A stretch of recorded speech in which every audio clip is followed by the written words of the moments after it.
I'd like to acknowledge that we are gathered on the ancestral territories of the Haudenosaunee, Huron-Wendat, and Mississaugas of the Credit. For any Hamiltonian, they would know that housing is an absolute crisis in the city of Hamilton, which is why we've chosen this site and this conversation to kick off our tour today. I'm very proud to be joined by the leader of our party, the New Democratic Party of Canada, Mr. Jagmeet Singh.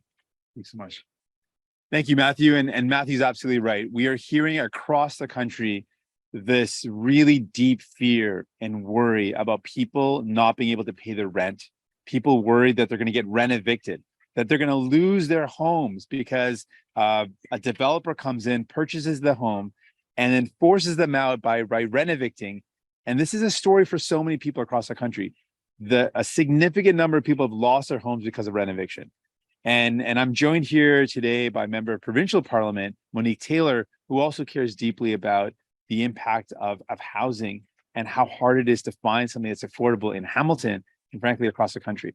So that's why we chose to be here at the Corktown Cooperative, because while people across this country are worried about the cost of groceries going up, the cost of the rent going up, the cost of the mortgage going up, here in this cooperative, one thing that they know for certain is they're not worried about their homes. And to have a roof over your head, to know that you can come home and you're not going to be kicked out, you're not going to be rent evicted, is an incredible feeling. And we heard some of the stories of what it's like to live in a cooperative, the feeling of safety, the feeling of community. We know so many people feel isolated these days. And in a cooperative, one of the members was saying, we often talk about neighbors, we think about the neighbor to the left of us and to the right of us. Here in a cooperative, people think about having 54 neighbors because it's such a community feeling.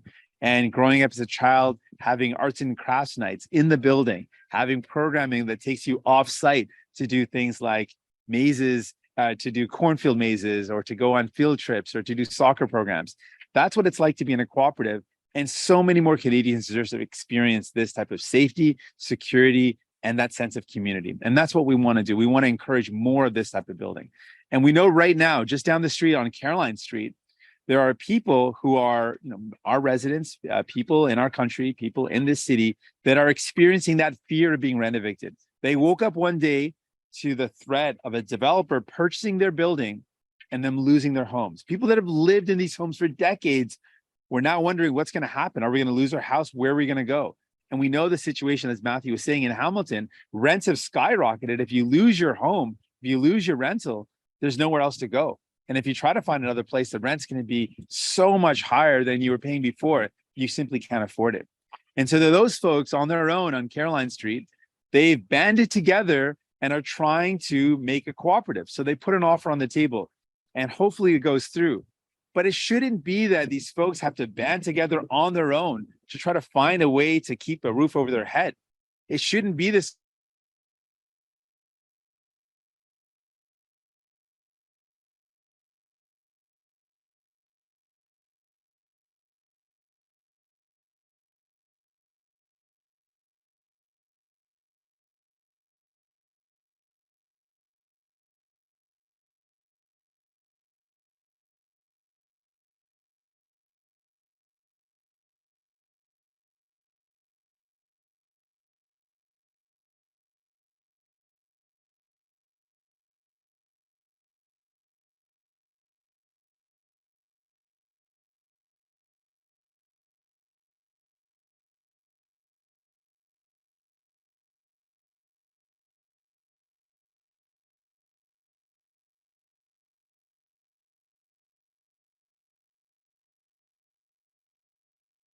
To turn them into cooperatives, to allow not-for-profit organizations, community groups to purchase the building instead of developers and keep those buildings affordable. We need to keep what we have affordable, and we need to build more homes that are affordable, that people can actually afford to rent or to buy.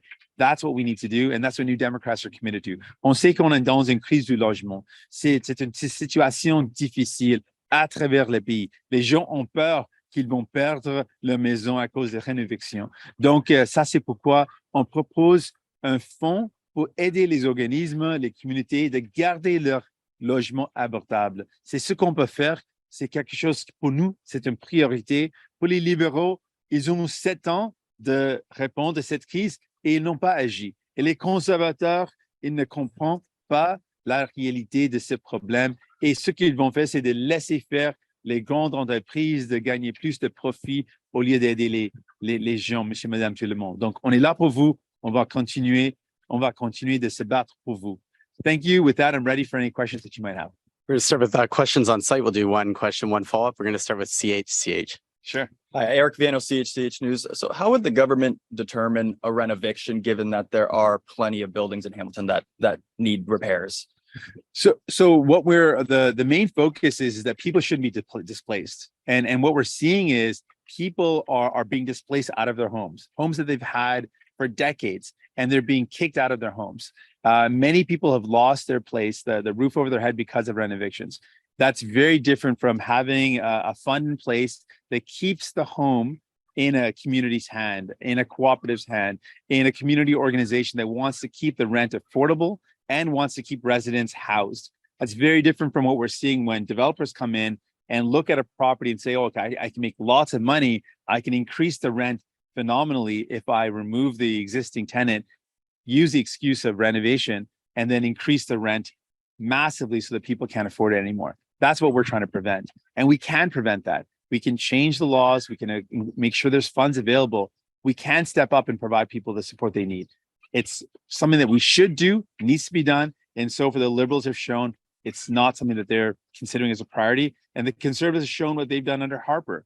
They continued the same cuts that the Liberals brought in under Harper. So Pierre Poilievre is going to do the same thing. He's made it clear that his priority is to make developers lots of money, but he's not made it clear that he's going to stand up for people. That's what New Democrats are committed to doing. You have a follow-up? Are you willing to go to the polls over housing?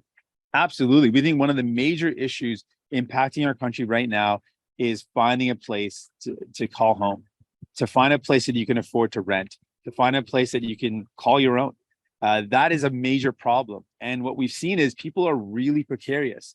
They're living rent, paycheck to paycheck, and they're worried that they're not going to be able to afford their rent. That shouldn't be how people live. And it doesn't have to be how people live. And the Corktown Cooperative is an example of how people can have the security of knowing they're going to have a home, they're going to have a community, they're going to be safe. That's something that I want all Canadians to have. That's what New Democrats want. That's what all of us want. We want to make sure Canadians can know that they can find a home, that they can afford, that they can grow a family in, and that they can be safe in. That's what we want to do, and we know it's achievable. And we will absolutely go to the polls on this. We're going to go to Hamilton Spectator next. Hi, Jagmeet, Tevye from the Hamilton Spectator. A question, how much would be in this fund? We're looking at some of the examples of what this fund would, how this fund would work. And right now, the BC government has put in place a similar acquisition fund.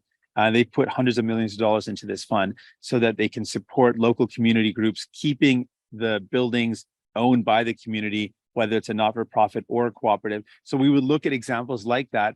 Our goal is to have something that works, something that would be significant, and something that would respond to the needs of the country. So we'd be very flexible in terms of how big this fund could get. But our goal is we need to keep what we have affordable, keep it in the hands of communities and community groups and cooperatives, and not allow for developers to take over the affordable homes and convert them into properties that people can't afford to live in. Do a follow-up? And would this be over and above, I think, your target of 500,000 homes over 10 years? Absolutely. The 500,000 homes that we're targeting is building new homes. We absolutely need to build new homes. There's no question about it. We've got a growing population. There is a need and a demand. We need to build more homes. But I want to be clear, while we know that there's going to be a portion of that will be private, we can't rely solely on private development of new homes. It's not going to respond to the needs of people who are looking for affordability. So we need to build purpose-built rental. We need to build non-market housing. And so in our 500,000 target, we want to build homes that people can actually afford. But what we're asking for, what we're demanding with this acquisition fund is above and beyond that. This is to keep what is already affordable. And if I give the example of Hamilton, over the past decade, Hamilton has lost 16,000 affordable homes, and that's not been replaced. There's an average that for every 25 units of homes that are lost, only one is built back. So that's a losing battle right now. We've got to turn that around. So what we're proposing is separate, and in addition to building new homes, we need to keep the ones that we do have affordable. Sure. We're now going to take questions on Zoom. I just ask that you use the raise hand function. Everyone will have one question and one follow. Je vous demande d'utiliser la fonction lever la main sur Zoom et on va prendre une question et une question suivie. Our first question comes from Emily Bergeron avec la presse canadienne. Bonjour, Monsieur Singh. Bonjour, madame. Vous avez dit en anglais que vous êtes prêt à aller en élection sur le logement. Est-ce que on doit comprendre que vous êtes prêt à vous retirer de l'entente avec les libéraux pour ce qui pourrait mener à une élection et donc en raison du logement? Non, ce que j'ai dit, c'est pour nous un enjeu qu'on va présenté comme un enjeu clé dans une élection. Donc, j'ai compris la question de est-ce qu'on est prêt de prioriser le logement dans la prochaine élection? Et oui, pour nous, le logement, c'est une priorité dans une élection qui s'en vient. Dans le futur, pour nous, ça va être une priorité. Et oui, on est prêt de prioriser le logement dans une élection.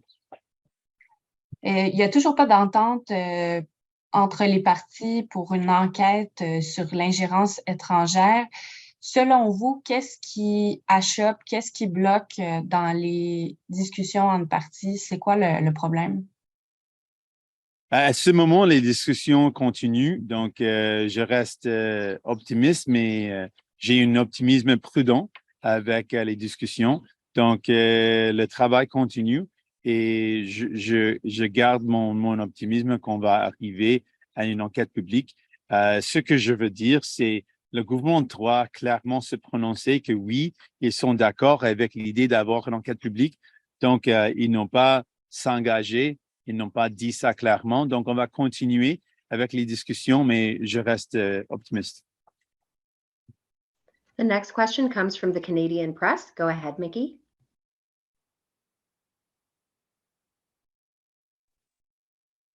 Thank you. I guess so far, what has been accomplished during public inquiry discussions with other opposition parties? So far, what we made really clear, what New Democrats made really clear is that we need a process that includes all parties and there's a clear consensus. For us, and I want to be really clear, we believe very strongly in safeguarding our democracy. For us, this is not a game. We want to see more people participate because we can make better decisions. Decisions like supporting cooperatives like the one behind me. If we have more people participating, if we have more people voting, we can get better outcomes. So we want to encourage people to get out and vote. We want people to believe that their vote matters, that if they vote, they can have a representative that's going to fight for them. Someone like Matthew Green behind me, or someone like Monique Taylor, that if you vote, you'll get fighters on your side. And one of the things that impacts that is that when we've got this sense of cynicism that there's no point in voting. And that sense of cynicism is exacerbated by allegations of foreign interference that make people feel, what's the point of voting? For us, it's really serious. And that's why we, from the beginning, have said we need a public inquiry. We want one that is robust and has that vigor of a cross-examination, independence of a judge making decisions, and transparency. And so we want to see that happen. We remain cautiously optimistic that we can move forward with a public inquiry, and we'll continue to put pressure on the government to clearly commit to a public inquiry. And right now, those discussions are ongoing, and we remain optimistic that they'll be fruitful. How close are we to getting a public inquiry? Is that something that's going to be announced this summer, or do you expect an announcement in the fall? In terms of timing, I'm unable to give you a time of when that will happen, but I remain very confident that we're on track to having a public inquiry. Again, I would put pressure on the government just to make it clear that that's what they believe in. I would like them to say clearly that they believe a public inquiry is necessary. So far, they have not made that absolutely clear, but there's ongoing discussions, and I remain confident that they'll happen. The next question comes from the CBC's David Thurton. Go ahead, David. Hey, Mr. Singh, good to see you. I want to ask you about the immigration minister's announcement today. He announced more than $200 million for federal housing support for asylum claimants. So that's more than $200 million. Is that sufficient as far as you're concerned, given that the city of Toronto has called on for more federal dollars. I think it was more than 150 million Olivia Chow was calling for. Well, first of all, we've been saying from the beginning, the federal government already promised this. They already announced that they were going to provide the adequate supports for people. If we take a step back, we're talking about refugees. We're talking about people that are fleeing their country because of risk to their lives, risk to their families' lives. They're in real dire and desperate situations. People that are fleeing those desperate conditions come to Canada seeking a new home. They want to come here. They want to build a home and they want to contribute. They want to offer their services. They want to build a good home for themselves and they want to work. And they're unable to do that if they are ending up on the streets because there's no place for them to go. This is absolutely the federal government's responsibility to ensure that people are received, that people are provided the supports they need to then go on and to build that life in Canada and to contribute as they want to and as we need. And what the government's promised to do has not been fulfilled. And so while the minister has now made another promise, we want to see that promise actually delivered. We want to see the funds actually flow so that people are not ending up on the streets, so that people are actually given the supports they need so they can build that life and they can contribute back to Canada. Just a follow-up, what's the long-term solution here, you think? Do you think your announcement offers any hope for, increasingly we're seeing more refugee claimants coming to Canada. Many are still ending up living in hotels. That's no way to live. What's the long-term solution here? The long-term solution in Canada is we've got a serious housing crisis. And we've seen subsequent governments, both conservative and liberal, not take this housing crisis seriously. And neither of them have invested properly in building homes that people can actually afford to live in. That's a major problem. We're seeing rents skyrocket. People are spending more than half of their income in some cases on rent. That is completely untenable. No one can survive if you're spending the majority of your paycheck on where you live. And so we've got to stop that. And then some people can't even find a place because there's nowhere available. Vacancy rates are abysmally low across the country. So we need to build with that seriousness that's equal to the level of the problem. We need to build more homes, and we need to build more homes that are affordable, and we need to build more cooperatives. We need to support not-for-profit organizations building not-for-profit homes. And we need to really invest in building homes that are designed for people, not a market that's designed for people to get rich, for investors to make more money. We need to design housing for families, for people, for people to find a place they can actually afford to live in. That's the shift. And so far, the Liberals and Conservatives have set up a housing market that makes rich developers richer, that makes investors richer, but doesn't actually provide homes for families. That's the problem that we need to tackle. And that's what we're committed to doing. We're not seeing any other questions on Zoom. So Jagmeet, I'll pass it back to you for some closing remarks. Certainly. I want to give a really huge shout out to the residents of Corktown Cooperative for opening their doors to us and chatting with us and sharing their stories. It really gives me and my colleagues a lot of hope to hear what cooperatives can do, how they can provide safety, affordability, and community for people. And so many more Canadians deserve it. In fact, one of the board members said that very clearly. Where we love where we live, we just wish more people could experience this and more people knew about this alternative way of living. And I think it's such a beautiful message. We want Canadians to know that there are ways for us to build homes that you can afford, and we are going to be committed to doing that. That's one of our top priorities. I want to thank Monique and Matthew for being here. And again, thank all the folks in the roundtable and thank the media for attending as well. Thank you so much. Yes, thank you. Thanks.